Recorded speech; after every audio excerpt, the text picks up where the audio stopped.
Hey guys, welcome back to another episode. Today I'm going to be talking about my top 5 favorite NES Sunsoft games.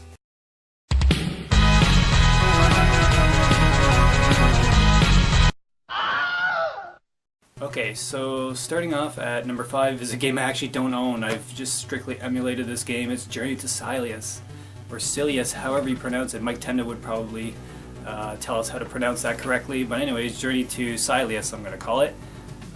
Basically, it was a Terminator game. Sunsoft lost the license, and then they had to kind of reconfigure it. It's a run and gun platformer in the style of kind of like Mega Man. And from what I've played of it, it is balls tough. I still have yet to finish this game. I really like it. You can kind of see some of the still some of the remnants of like the Terminator skeletons, exoskeletons, however you want to call them.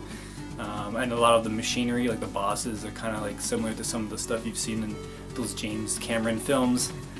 And yeah, so it's a game I really need to add to my collection. I really do want it. I actually have no nostalgia with the game. I never even crossed paths with it when I was a kid.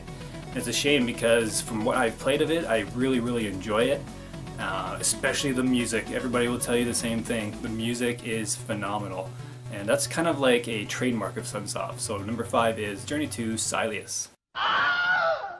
Alright, games I actually do own. And this one is, and I'm just getting out of this little case here, Batman: A Return of the Joker. Now this is a great looking game. I remember seeing this for the first time on an old show called Game Pro TV. Yes, Game Pro Magazine had their own TV show at the time.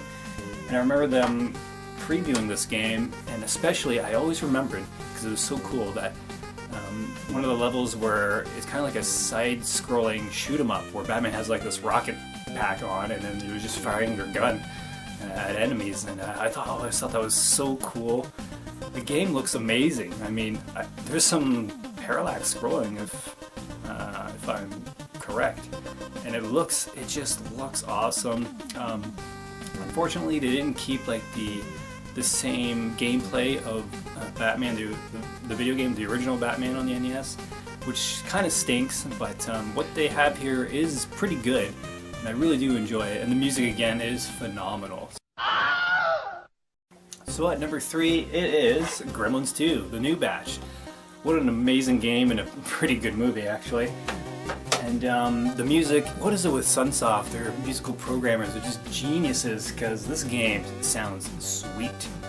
Now, it's a pretty tricky top-down platformer, but I really like how you can control Gizmo, and you can upgrade his weapons. You can get that essentially a bow and arrow at the end with a pencil. You can set it on fire, I think, too. And the bosses are really cool and really big. It's another trait of Sunsoft, is big bosses. I really like that. And yeah, if you can find a copy of that, pick it up, because you're missing out. It's a really fun game, really sweet. So, Gremlins 2.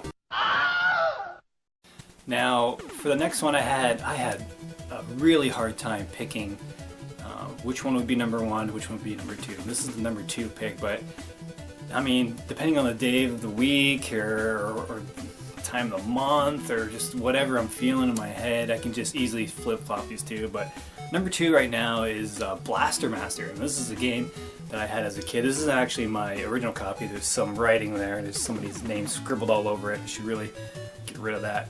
But this is a game I grew up with as a kid. I have fun, nostalgic memories with this game, and I've made a video kind of celebrating its 30th anniversary with Retromat that I'm going to be releasing. Either it'll be released in a few weeks, right now, or in the future, but shortly there will be a Blaster Master 30th anniversary video with Retromat, so stay tuned for that.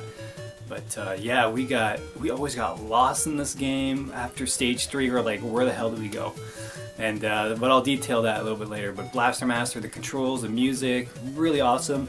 One little nitpick though is when you get hit, you downgrade your weapon, which I don't like. I don't like that. It's prevalent in a few Sunsoft games. Fester's Quest being another one of those. I do not like that system. Never liked that. But otherwise, it is a fantastic game. One of the best third-party published games on the NES ever. Okay, so if you haven't guessed it, it is Batman. That's my number 1 Sunsoft game of all time, at least right now. This is a chewed up copy of it. This isn't my original copy I had as a kid. Retromat has that. Lucky duck. But Batman, it has to be the finest licensed video game on the NES. It's stupendous. The graphics, the music is it's just so stellar, man. I can't keep gushing about SUNSOFT music, but it's so good. And the controls are tight. You killed the Joker at the end, which is weird. You essentially throw him out of that cathedral in the tower. But yeah, Batman, I used to play this game to death as a kid, and I absolutely adore and love this game. It's one of my favorite games of all time. And yeah, so if you haven't played Batman for whatever reason, good God, please do so. I mean, you can climb walls. This game is awesome. So yeah, guys, that was my video, my top 5 SUNSOFT games on the NES. So let me know down below in the comment section. I really would like to know, what are your favorite SUNSOFT games, especially your NES SUNSOFT games. I really do like reading your comments. So anyways, guys, I'm Will. This is the Max Impact 24 channel. As always, for those about to retro and play, let me grab these things, SUNSOFT games, we salute you. Take care.